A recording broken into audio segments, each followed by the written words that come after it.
दोस्तों इस लेक्चर में हम लोग डिस्कस करेंगे ट्रांसफार्मर का फेजर एनालिसिस। ओके, ट्रांसफार्मर का एट नो लोड कंडीशन और एक यूनिटी पावर फैक्टर लोड पे। दोस्तों फेजर ड्रॉ करने के लिए हमारे पास दो चीज़ें पता होनी चाहिए। एक तो ये कि इंडक्टर के केस में करंट क्या करता है, लैग करता है 90 डिग्री, और कैपेसिटर के केस में करंट जो है 90 डिग्री लीड करता है। बस इतनी इन्फॉर्मेशन काफ़ी है फेजर को ड्रॉ करने के लिए। अगर इसके बावजूद भी अगर आपको फेजर ड्रॉ करने में दिक्कत आती है तो बस इसका एक रीज़न ये हो सकता है कि आपने प्रैक्टिस नहीं की है। ओके, तो मैं इस लेक्चर में आप लोगों को बस अप्रोच बताऊंगा कैसे कैसे प्रोसीड करते हैं किसी फेजर को ड्रॉ करने के लिए। फेजर के लिए सबसे पहले क्या हमें अवेलेबल होना चाहिए, सर्किट, क्योंकि सर्किट का ही हम फेजर ड्रॉ करते हैं। Phasor without circuit is meaningless. Okay, तो सर्किट होना बहुत जरूरी है। तो हमारे पास सर्किट अवेलेबल है। ओके, तो सबसे पहले आप क्या करिए, केवीएल केसीएल लिख लीजिए। जो भी सर्किट का केवीएल केसीएल है उसको लिख लीजिए। ठीक, तो मैं पहले सर्किट एक्सप्लेन कर देता हूँ। मैं फिगर थोड़ा छोटा बनाया हूँ क्योंकि मुझे फेजर ड्रॉ करने के लिए थोड़ा जगह चाहिए। ओके, तो ये देखिए, मैंने ये सप्लाई वोल्टेज है V1, ये प्राइमरी जो है वाइंडिंग रेजिस्टेंस R1 है, ये प्राइमरी लीकेज रिएक्टेंस X1 है। ओके, ये कोर लॉस रेजिस्टेंस है RC, और ये XM मैग्नेटाइजिंग रिएक्टेंस, ठीक, XM।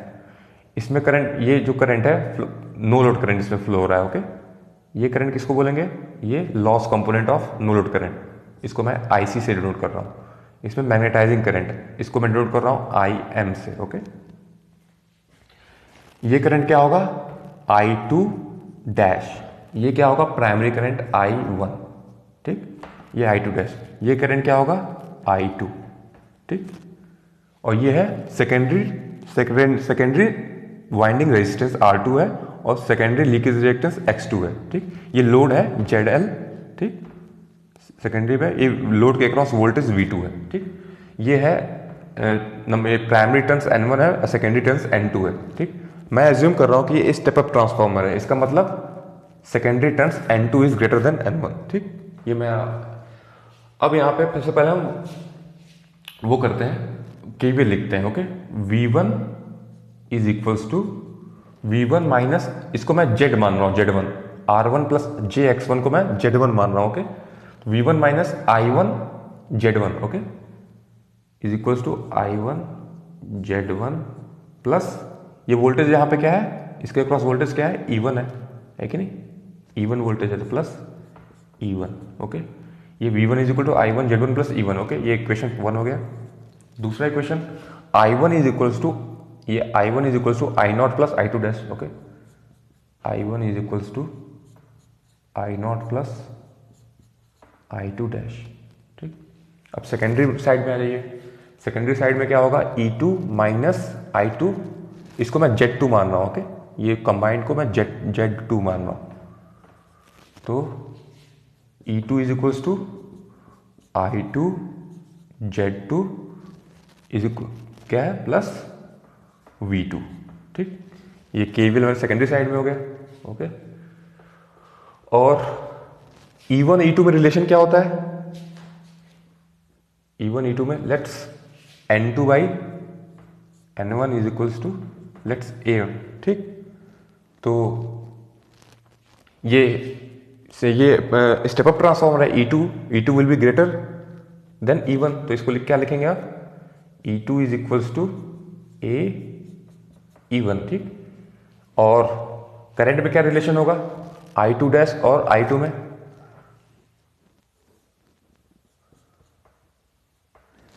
लोअर साइड माने लो वोल्टेज साइड में करंट ज्यादा होता है कि नहीं, तो I2 dash is equals to A I2।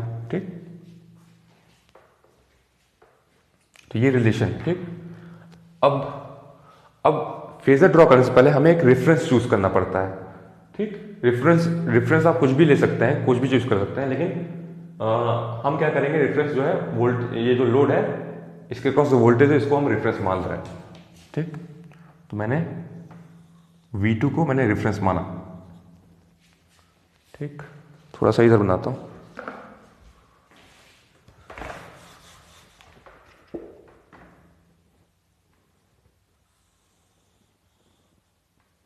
मैं V2 को रेफरेंस मान लिया।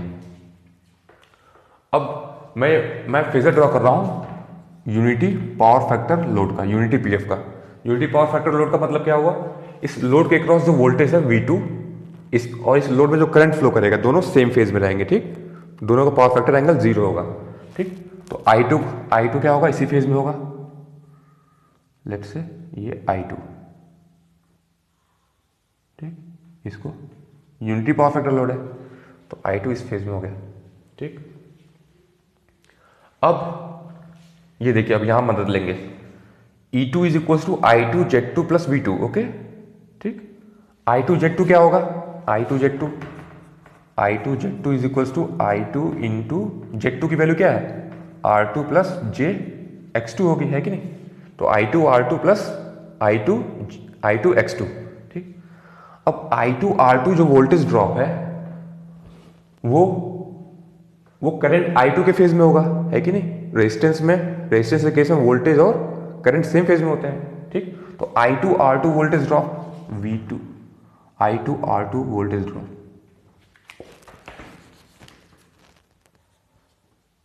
I2 R2 इस करंट के फेज में होगा, तो एक्सटेंड करते हैं इसको, ये हो गया I2 R2, ठीक। ये वोल्टेज ड्रॉप अक्रॉस रजिस्टर हो गया, ये करंट के फेज में है इसलिए इसके पैरेलल मैंने ड्रॉ कर दिया, ठीक। अब I2 JX2 ये इंडक्टर है, ठीक, इसमें वोल्टेज जो ड्रॉप होता है वो 90 डिग्री करंट से लीड करता है, लीड मतलब एंटी क्लॉकवाइज 90 डिग्री, ओके। तो I2 JX2 एंटी क्लॉकवाइज क्या होगा, ये होगा, तो I2 प्लस JX2, ठीक, ये मेरे क्या हो गया I2 X2, ठीक। ये वोल्टेज ड्रॉप अक्रॉस इंडक्टर हो गया, ठीक। अब V2 plus I2 R2 plus I2 JX2 ये क्या है, V2 प्लस I2 Z2 क्या होगा, E2 होगा। तो यहां से स्टार्टिंग पॉइंट से ज्वाइन कर दीजिए, ये हमारा क्या आ गया, E2 आ गया, ठीक।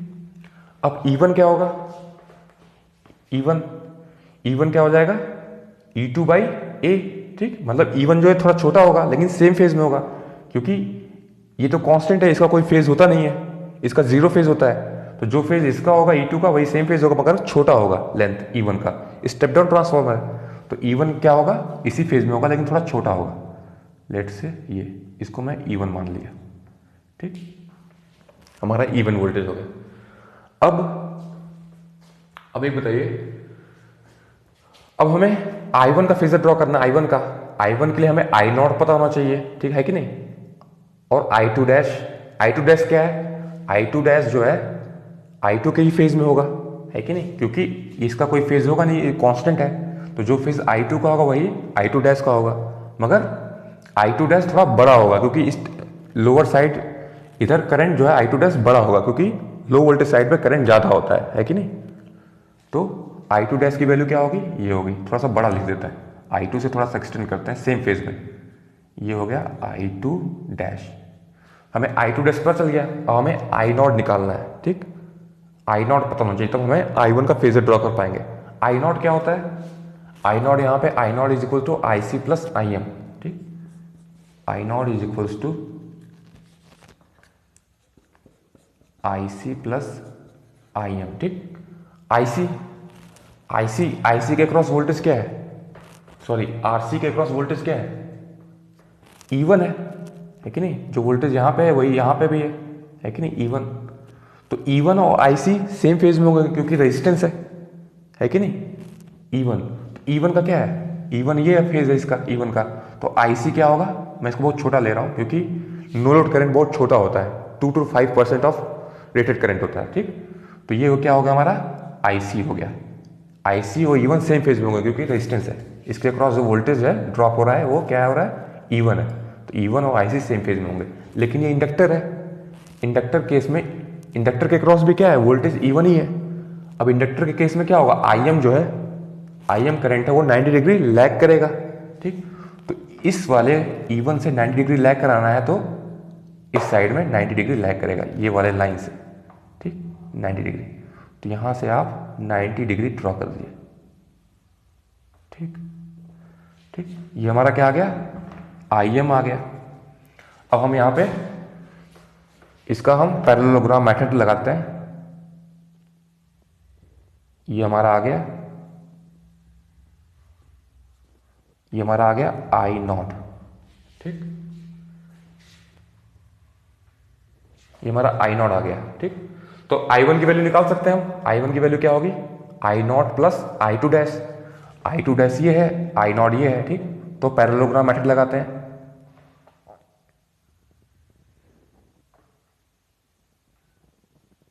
ठीक, ये हमारा क्या हो गया, ये जो करंट आया हमारा क्या आया, ये करंट आ गया I1, ठीक। I1 तो चल गया। अब V1 का फेजर ड्रॉ करना है, ठीक। तो V1 क्या है, I1Z1 प्लस E1। I1Z1 क्या होगा, I1Z1 is equals to I1R1 plus JI1X1, है कि नहीं। I1R1 क्या होगा, I1R1 वोल्टेज ड्रॉप क्या होगा, I1 के फेज में होगा, ठीक। तो I1R1 क्या होगा, V1 क्या है, I1Z1 प्लस E1, मतलब E1 से स्टार्ट करेंगे, ठीक। E1 प्लस I1Z1, ठीक। तो E1 से I1R1, ठीक, यहां से हमने एक्सटेंड किया,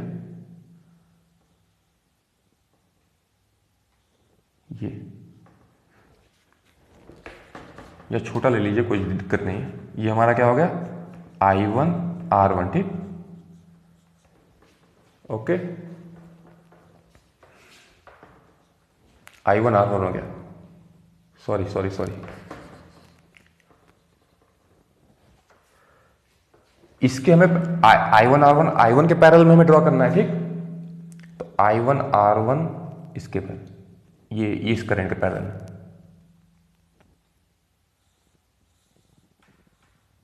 ठीक। ये हमारा हो गया I1R1, ठीक। अब I1X1 क्या होगा, I1X1 इस I1 के 90 डिग्री होगा, ठीक, ये 90 डिग्री। तो यहां से हम इसको बढ़ा के ले चलेगा, ठीक। ये हो गया I1X1, ठीक। अब यहां से इसको ज्वाइन कर देंगे हम, तो ये हमारा क्या आ गया, V1 आ गया, ठीक। तो ये हमारा क्या होगा, कंप्लीट फेजर हो गया किसका, ट्रांसफॉर्मर का eight unity power factor load condition पे, ठीक ना। अब नो लोड कंडीशन पे क्या होना है, इस रेजिस्टेंस के क्रॉस